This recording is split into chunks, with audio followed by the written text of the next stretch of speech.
My name is Mira Thompson, 34 years old from North Carolina, and I was standing in the self-checkout line at Target when my phone buzzed. Nothing dramatic, nothing ominous, just a text from Logan on an ordinary Thursday afternoon. Stop calling me. No explanation, no follow-up, no missed call from me that would make sense of it. Just those 3 words typed like I was some stranger who wouldn't take a hint. For a second, I thought it was a mistake. Maybe he meant it for a coworker or for one of his clients. Maybe autocorrect had mangled whatever he was trying to say. But the longer I stared at it, the colder that message felt. It was the tone. Sharp. Final. Like a door slamming. I didn't reply. I just put my wallet back in my purse and stood there, breathing in that weird artificial store air while something heavy and sour started rising in my chest. Then my phone buzzed again. A notification from Instagram. Hannah. Carson posted a new reel. Logan's ex. I should have ignored it. I should have kept scanning my paper towels and almond milk and walked out like a normal person, gone home, and waited for my husband to explain himself like an adult.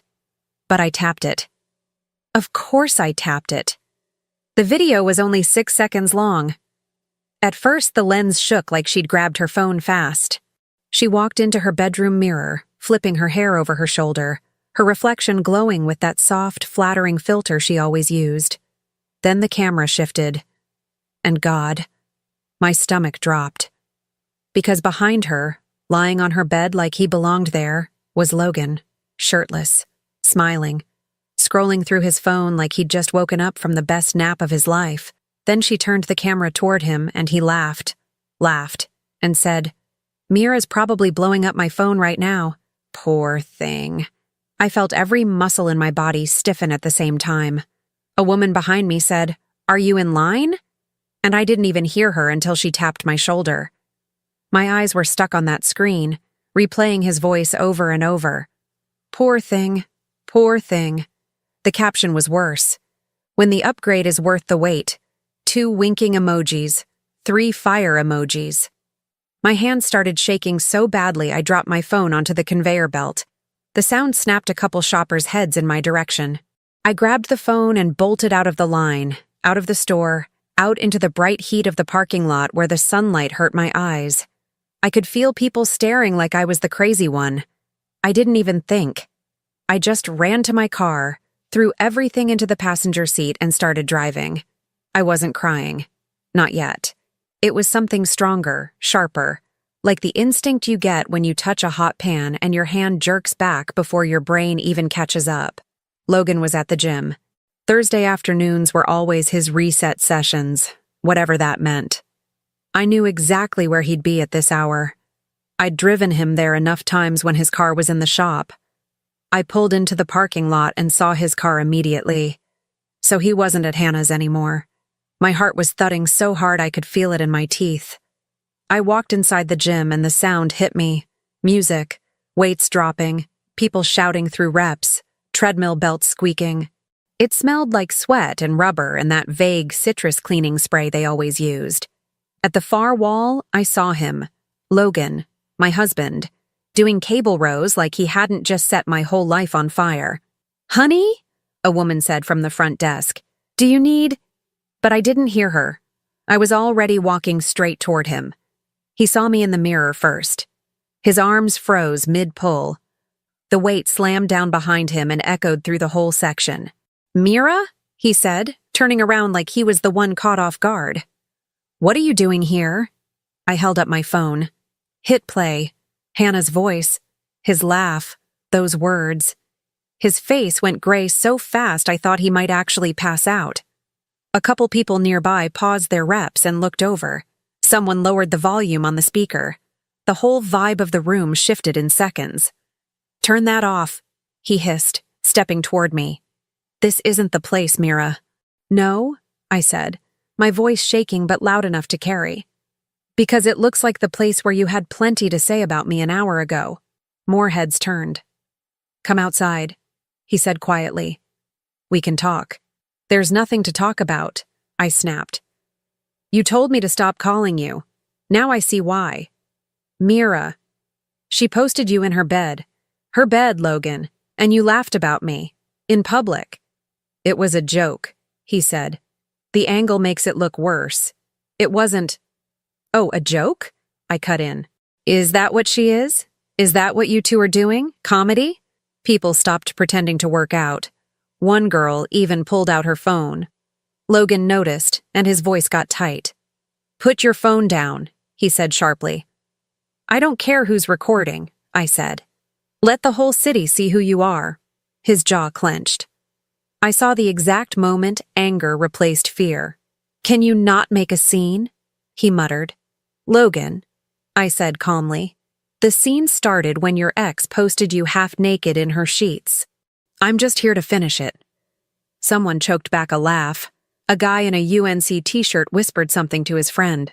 Logan grabbed my wrist, not hard, but firm enough to make the audience go still. I pulled my hand back. Slow, deliberate. Don't touch me, I said.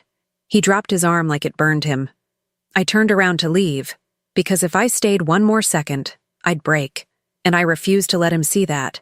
I walked past the treadmills, past the trainer watching with his mouth half open, past the front desk girl who didn't know if she should stop me or cheer. When the automatic doors slid open, the heat hit me again, hot and bright against my face. I didn't look back. Not once. By the time I reached my car, the shaking had passed. My heartbeat slowed. My breath steadied. Something inside me, something old, something patient, clicked into place. I wasn't going to beg. I wasn't going to plead. I wasn't going to compete with a woman who weaponized filters and captions. No, I was going to make him regret every second of this, not with screaming, not with chaos, not with the meltdown he clearly expected, with precision, with consequences, with silence so cold it would freeze his whole world. I started the engine, gripped the steering wheel, and made myself a promise. He wanted me to stop calling? Fine. He'd soon wish I had called before it was too late. When I pulled into our driveway that evening, the house looked exactly the same. Sunset hitting the siding, Sadie's bike leaning against the porch, the kitchen light glowing through the blinds.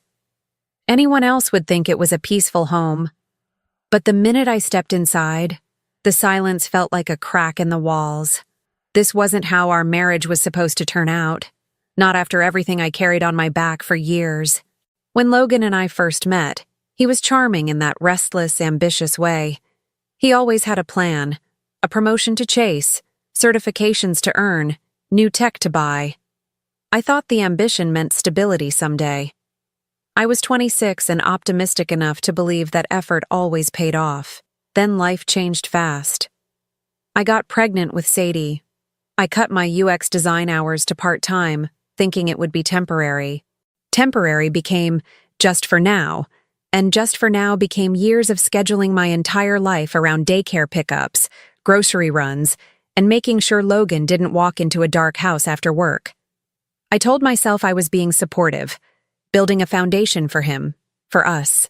Meanwhile, he took every overtime hour offered, every late meeting, every weekend project. I handled everything else: bills, budgeting, doctor appointments, birthday parties, school emails, the endless invisible labor that no one ever applauds. And then there were the financial sacrifices. When his credit card debt ballooned, a mix of gadgets, work clothes, and those expensive supplements he swore were essential. I rolled my inheritance from my grandmother into paying most of it off. I didn't tell anyone because I didn't want him to look bad. I didn't want us to look fractured. Funny how the things we hide for love end up being used against us. The warning signs were there. I see them clearly now. The way he angled his phone away from me. The sudden gym obsession. The "my battery died" excuses. The shift from talking to me to talking at me. I kept brushing it off because I didn't want Sadie growing up in a broken home. I wanted her to have both parents under one roof, even if one of them was barely present. I stood in the kitchen now, staring at the counter where I used to pack Logan's lunches. I couldn't believe the man who slept in our bed last night was in another woman's bed this morning, laughing about me, mocking me. A soft patter of footsteps pulled me back. Sadie appeared at the top of the stairs, holding her stuffed giraffe by the leg. "Mom," she whispered, "Daddy said you were being dramatic." My throat tightened. "Did he tell you that?" "He said you called too much." She paused. "But you only called twice." I kneeled, brushed her hair behind her ear. "Sweetheart, did you see anything else? Anything that made you feel weird?" She hesitated, and that hesitation shredded something inside me. "I saw a lady in the background. When Daddy FaceTimed me yesterday," she whispered. "He said it was the TV. Not a TV, not a glitch, not an angle, a woman. And my daughter saw it. That was the moment everything settled inside me like a final verdict.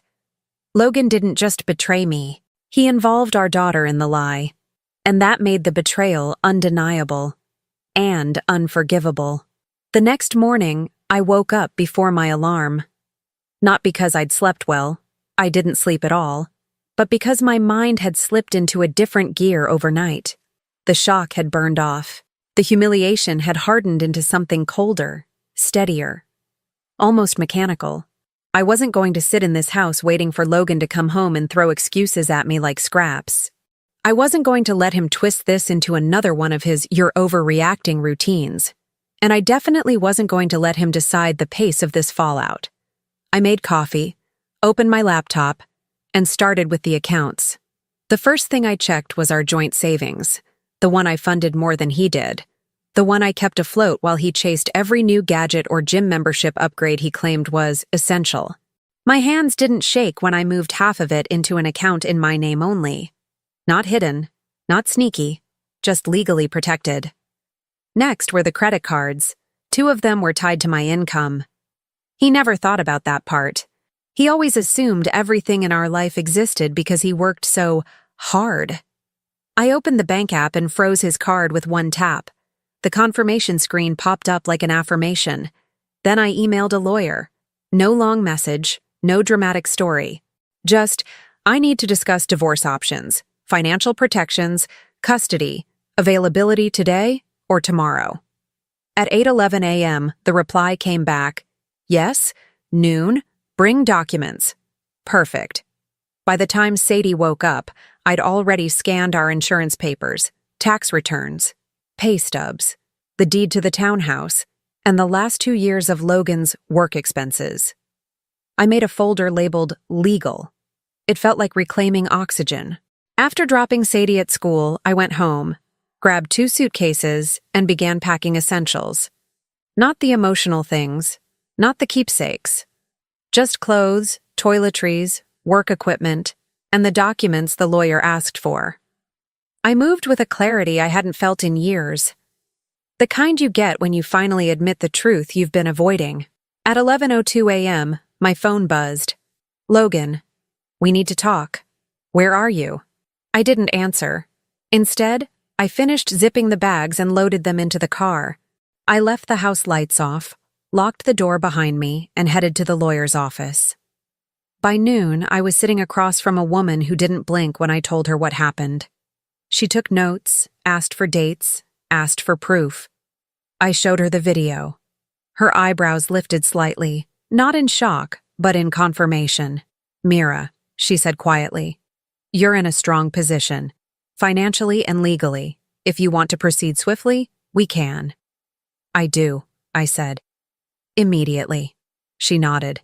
"We'll start with temporary custody and financial protections. He'll be notified." I exhaled, the first full exhale in 24 hours. When I walked back to my car, my phone was buzzing again. 6 missed calls, 4 texts, a voicemail. His panic was starting. Good. Because I was already 3 steps ahead. Logan's panic hit faster than I expected. By the time I picked up Sadie from school that afternoon, he had called me 12 times. Not a single voicemail explained anything. Just endless, "Call me back. We need to talk." And one frustrated, "Answer your phone, Mira." I didn't. Instead, I turned my ringer off and let the silence work for me. The first consequence landed around 5:30 p.m., right when I pulled into my sister Leah's driveway, where we were staying temporarily. My phone buzzed with a notification from the bank. Card status, declined. Attempted transaction, $187.54. Fitness X Gym Retail. I smiled without meaning to. That would be his post-workout protein tubs, supplements, and the overpriced pre-workout he swore changed his performance. A minute later, another alert. Attempted withdrawal, $500, ATM denied. 2 minutes later, attempted transfer, blocked. Logan was scrambling, and the system was telling him exactly what he never thought he'd hear. You're not in control anymore. I didn't have to imagine his reaction. I knew him. His face would go blotchy, his jaw tight, hands running through his hair like the world personally betrayed him. He'd blame the bank first, then the system, then anyone else he could before finally realizing the truth. While I heated leftovers for Sadie, my sister leaned on the counter. So, is he melting down yet? I shrugged. In stages. She lifted an eyebrow. Let me guess. Declined card stage? Just entered it, I said, sliding pasta onto a plate. The next ripple came from his mistress, because of course it did. Around 7 p.m., my phone lit up with a message from a number I didn't recognize. Unknown. Tell him to leave me alone. He blew up my phone all afternoon. I'm done with this. I didn't even respond. Logan must have gone running to her after the cards got shut down, and she realized she wasn't dating the version of him he advertised online, the guy with income potential and career momentum. She was dating the man who couldn't afford gas without my help. A few minutes later, Leah walked into the living room holding her phone. Have you seen this? She asked. I took her phone. Someone at the gym, the girl near the treadmills, had posted a vague but unmistakable TikTok recap titled, When a Man's Lies Catch Up With Him at the Worst Possible Moment. The caption didn't name Logan, but the comments did. Is this about that guy at Fitness X? Oh, I saw this happen. His wife handled it better than I would have. The ex posting him was wild. More and more people chimed in. By morning, it would probably spread. Good. By 8 p.m., Logan tried again, this time from a different number. Logan. Mira. Answer the phone. We need to sort out this bank thing. Something's wrong with the accounts. I typed back one sentence. Everything is exactly how it should be. He responded instantly. Logan. What does that mean? Are you moving money? You're overreacting. Mira, answer me right now. Overreacting. There it was, his favorite word. I locked my phone and left him typing into the void. Around 9 p.m., the next shockwave hit, this one courtesy of his own family. His brother, Josh, texted me. Josh, what's going on with Logan? He showed up at Dad's house ranting about, you took everything. You okay? I kept my reply simple. Me. I'm safe. Sadie is safe. That's all that matters right now. Josh, do you need anything? Me. No, not tonight. Josh. Okay. For what it's worth, I'm not taking his side on this. That part surprised me. Not because Josh was disloyal, but because Logan always assumed his family would blindly support him. He banked on it. He bragged about it. But even allies hesitate when someone's downfall is self-inflicted. At 10:04 p.m., Logan tried one last time. A voice message. I didn't want to listen, but I forced myself. His voice was tight, angry, but underneath it was fear. Mira, I don't know what game you're playing, but this isn't okay. You can't just make decisions without telling me. We're married. You can't freeze accounts. You can't just walk out. Call me back. Now. Please. That please wasn't softness. It was desperation disguised as authority. I deleted the message, because he still didn't get it. This wasn't a game. This wasn't a tantrum. This wasn't a negotiation. This was the beginning. And he was only now realizing that the consequences weren't coming. They were already here.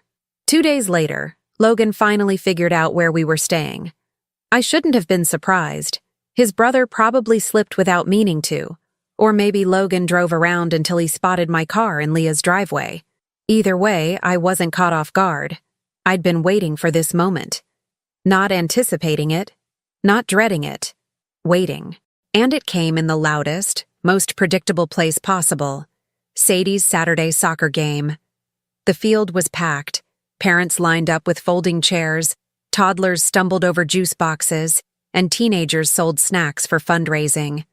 The sun was bright, the air warm, and everything felt normal, until Logan walked across the field like a man storming a battlefield.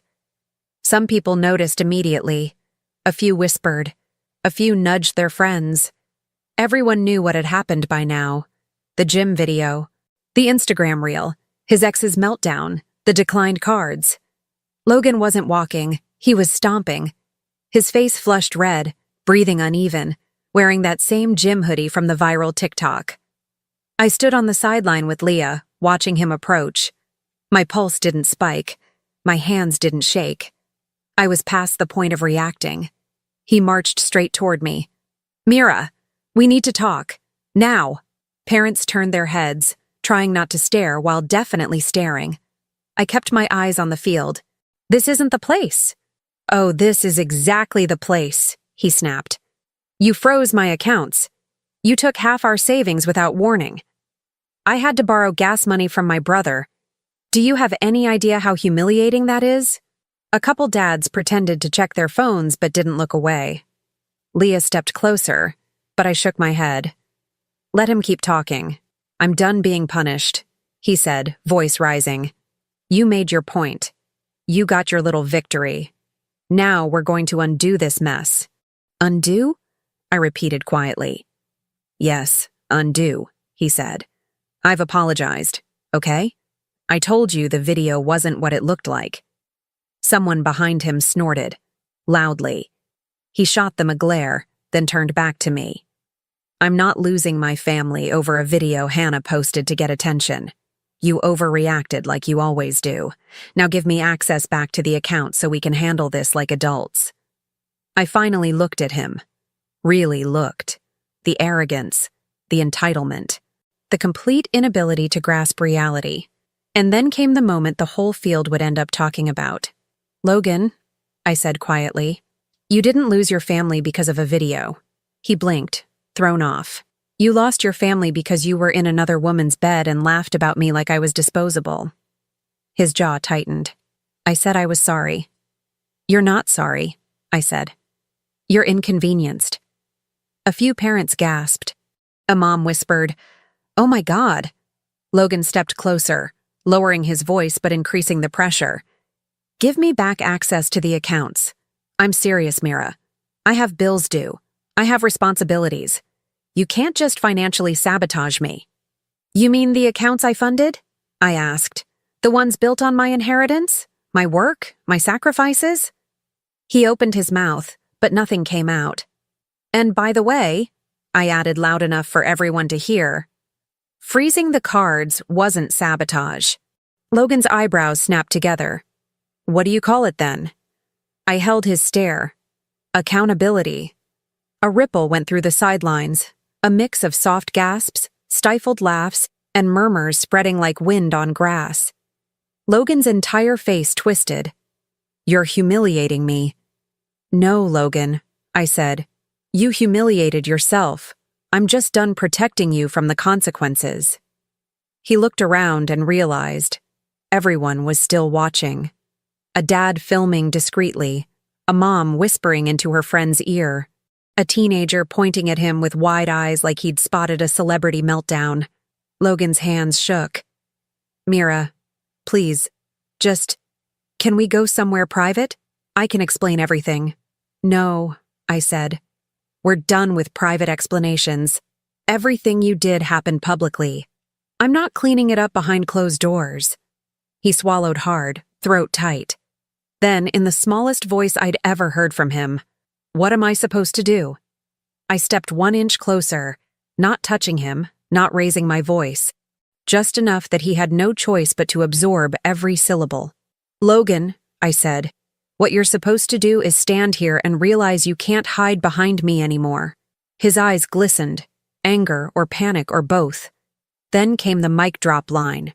Clean. Final. "You didn't lose your stability because I walked away. You lost it because you built it on me, and I'm not holding it up anymore.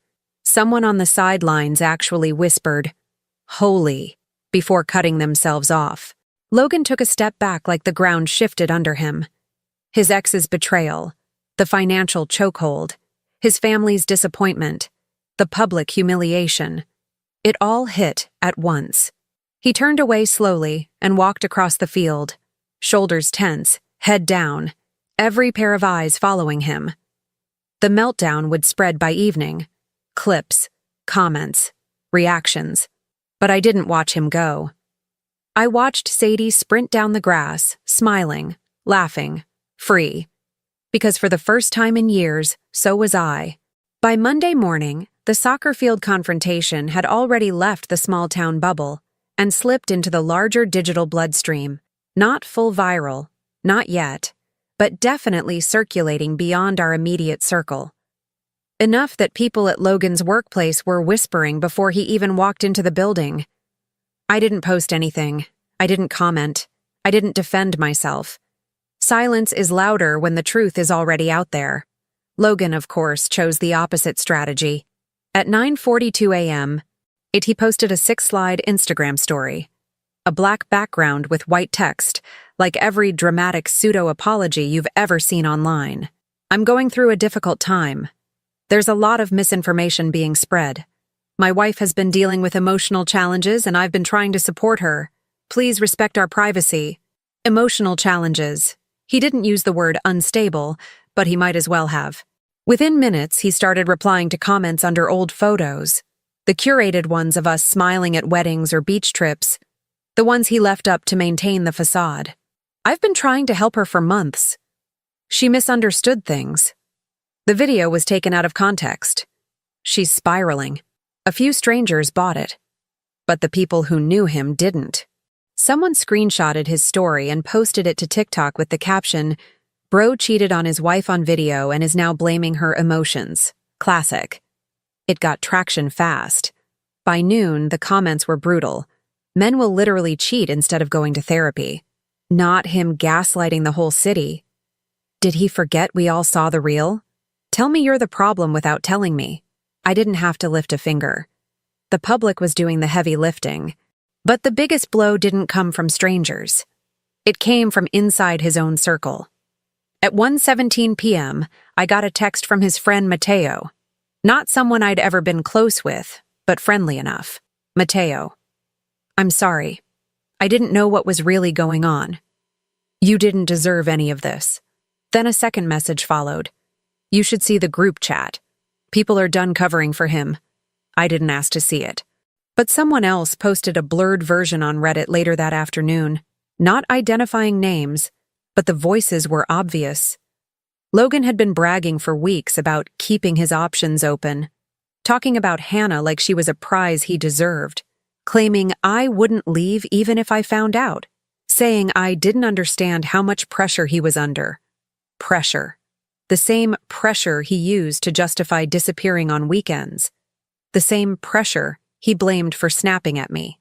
The same pressure he used as a shield while sneaking around with a woman who weaponized filters and thirst traps for attention. The narrative snapped in half instantly. People flooded his newest post with comments. "Where was this energy when you were in someone else's bed?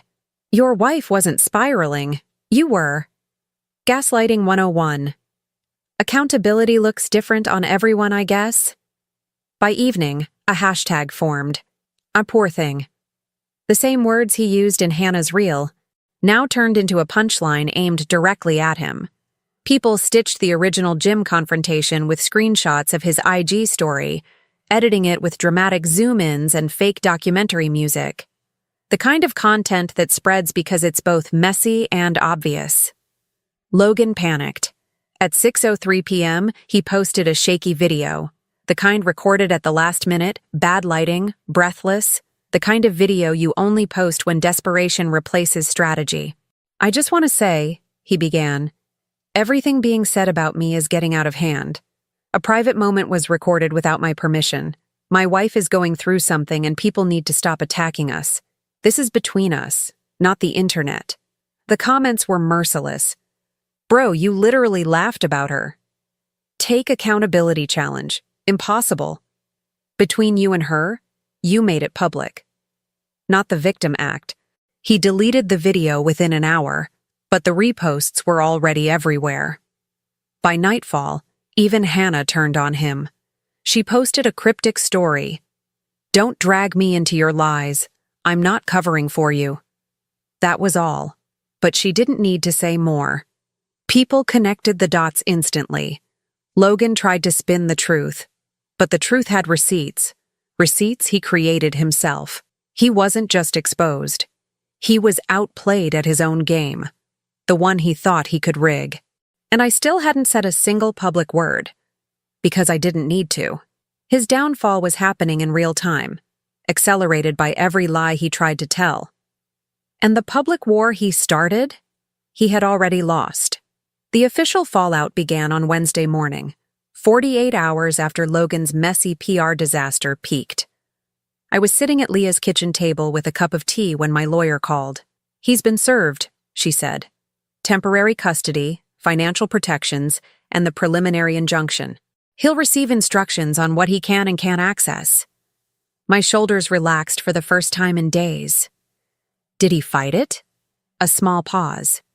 No, he looked unprepared. Of course he did. Logan always believed he was immune to consequences, until they arrived with signatures and court seals. By noon, the next domino fell. Logan tried to access the townhouse. He assumed the keys still made him king of the house he barely helped maintain. But when he turned the lock, the alarm blared. The security company called me immediately. "He's not authorized," I confirmed. The representative said, "Understood. Do you want us to dispatch a unit?" "No," I said calmly. "Just log the attempt." Minutes later, Logan texted, "Logan, why is the alarm code changed? I couldn't even get inside. This is insane." I didn't respond. My lawyer already had. Then came the financial collapse, rapid, ruthless, unavoidable. Around 2 p.m., and I received updates from the attorney. Logan's access to joint credit lines was suspended. His gym drafts, streaming services, and recurring subscriptions bounced. His work expenses credit card was flagged. His personal checking account had only $238 in it. When I saw the number, a strange calm washed over me. For years, he spent freely because he assumed I'd always cover the fallout. Now, the fallout had nowhere to land except on him. By 3 p.m., two HR representatives from his job reached out to me. Not him. His behavior had reached them. The video, the TikTok edits, the public meltdown at the soccer field. Couples' personal drama was one thing. Public reputation issues in a client-facing tech role were another. They didn't breach confidentiality, but their tone made it clear. Logan's job was at risk. By 4 p.m., his family entered the war zone. His father called first. "Why didn't you tell us sooner?" he asked. "Because it wasn't your responsibility to fix," I said. He sighed heavily, like he'd aged 10 years in the last 2 days. "Logan came here yelling about money, about you ruining his life. I told him he needed to take responsibility and he lost it." "What did he say?" I asked carefully. "That you stole from him, that you embarrassed him, that you're destroying your daughter's future." I told him he needed to leave before I said something I couldn't take back. It was the closest thing to an apology his father had ever given me. "Thank you," I said quietly. "He needs to learn," he replied. "We're done bailing him out." And there it was. The end of his last safety net. At 5:12 p.m., Logan's brother Josh called. "He's staying with me," he said. Or he was. "I told him he needs to apologize to you before anything else happens, and he called me a traitor." I rubbed my forehead. "I'm sorry he dragged you into this." "I'm not," Josh said. "He created it. And there's something you should know." He paused. He asked me if he could borrow rent money. He hasn't paid his landlord in a month. Apparently he used that cash on investments. Or, whatever he was doing. I closed my eyes. It didn't surprise me. It just finally made sense. His late nights, his excuses, his sudden money stress. He'd been funding his double life by letting the real one rot. By the time evening rolled around, Logan's messages shifted tone. Anger evaporated. Blame flickered out. What replaced it was fear, the kind that rings metallic and hollow through every syllable. Logan, Mira, please. Just talk to me. I don't know what to do. Everything is falling apart. Please don't do this. I can't lose Sadie. I stared at the screen. He didn't mention losing me. Just the stability I used to provide. Just the safety net he thought would always cushion his landing. But it was gone. He was the architect of his downfall, and now he was finally standing in the wreckage. Alone, because I wasn't coming to save him. And this wasn't even the end. The final confrontation was still ahead. And when it came, it would close this chapter forever. On my terms. Logan asked to meet 3 times before I finally agreed. Not because I owed him anything. I didn't. But because the legal process was moving forward, and there were things he needed to hear directly from me, without excuses, without an audience, without a phone buffer for him to hide behind. I chose the place. A small public park near the courthouse. Neutral ground. Open. Safe. No room for theatrics. When I arrived, he was already sitting on a bench under a maple tree, hunched forward, elbows on his knees, like someone bracing for bad news even though he already knew most of it.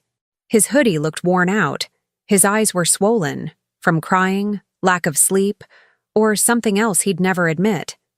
For a second, I just watched him, not because I missed him.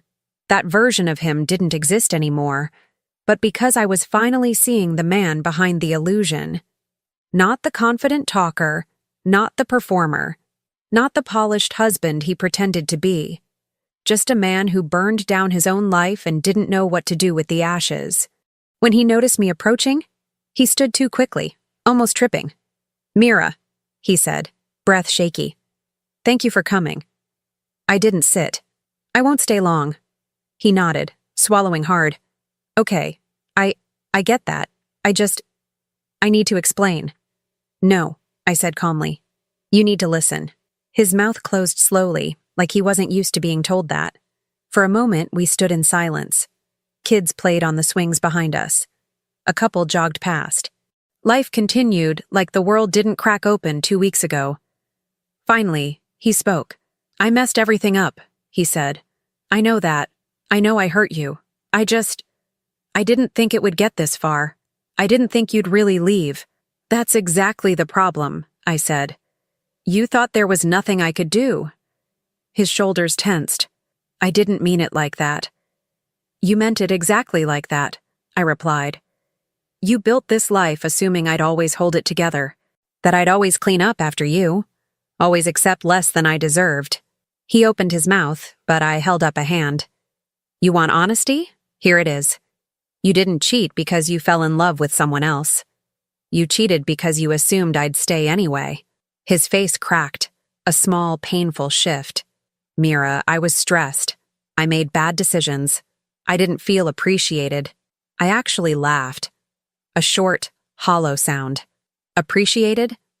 "Logan, I carried our entire life, our finances, our home, our daughter's routine, your debt, your chaos.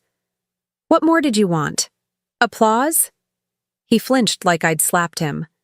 "I know I took you for granted," he said quietly. "I know I acted like everything you did was automatic. I didn't realize how much you were handling until it all disappeared." "That wasn't me disappearing," I said. "That was you finally seeing the reality without me holding it up." He ran a hand through his hair, pacing in a small circle. "I'm losing everything, Mira. My job is on probation. My dad won't speak to me. Josh kicked me out last night. I don't even have enough money to get through next week."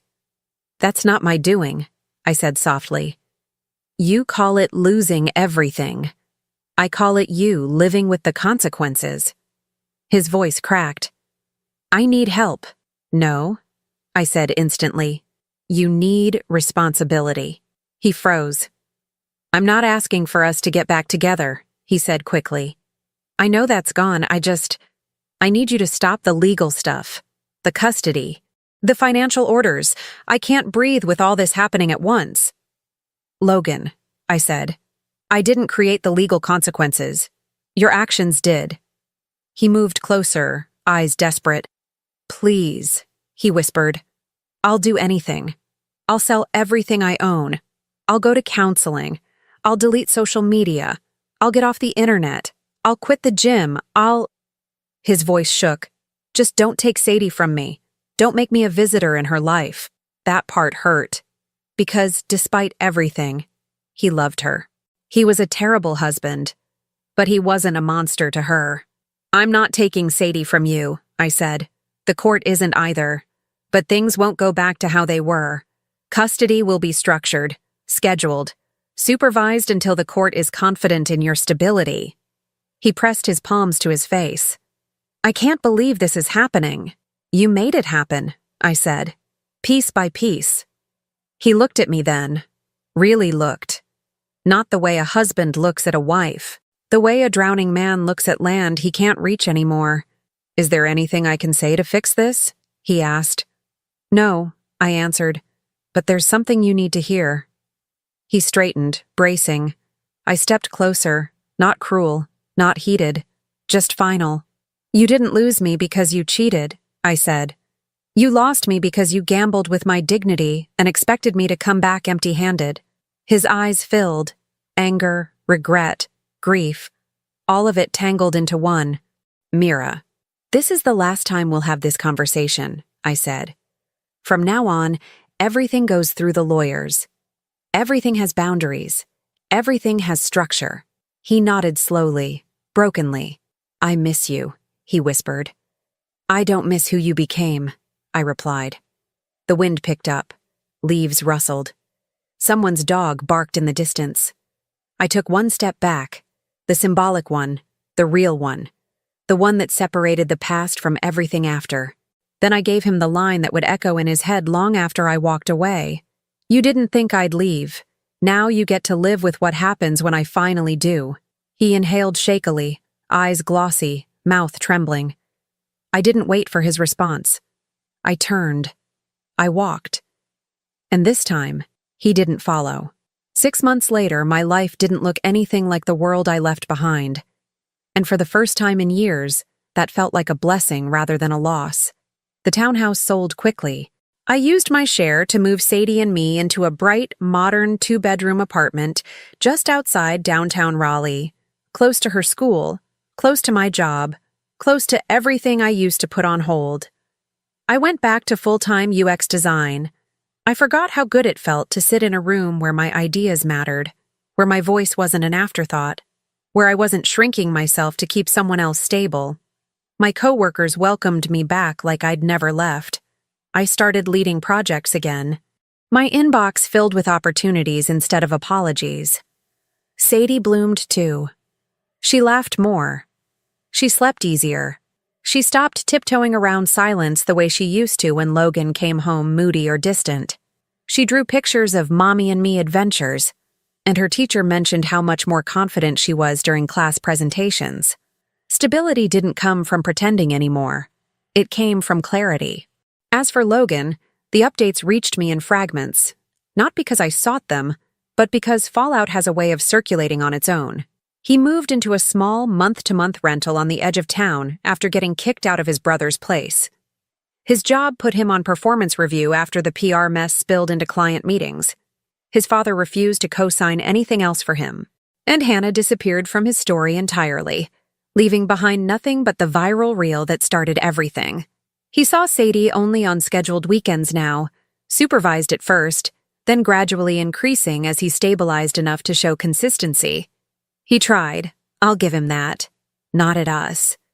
At being present for her in the limited space the court allowed. But even then, the version of him she got was different from the one he had tried to project for so long. He never tried to win me back again.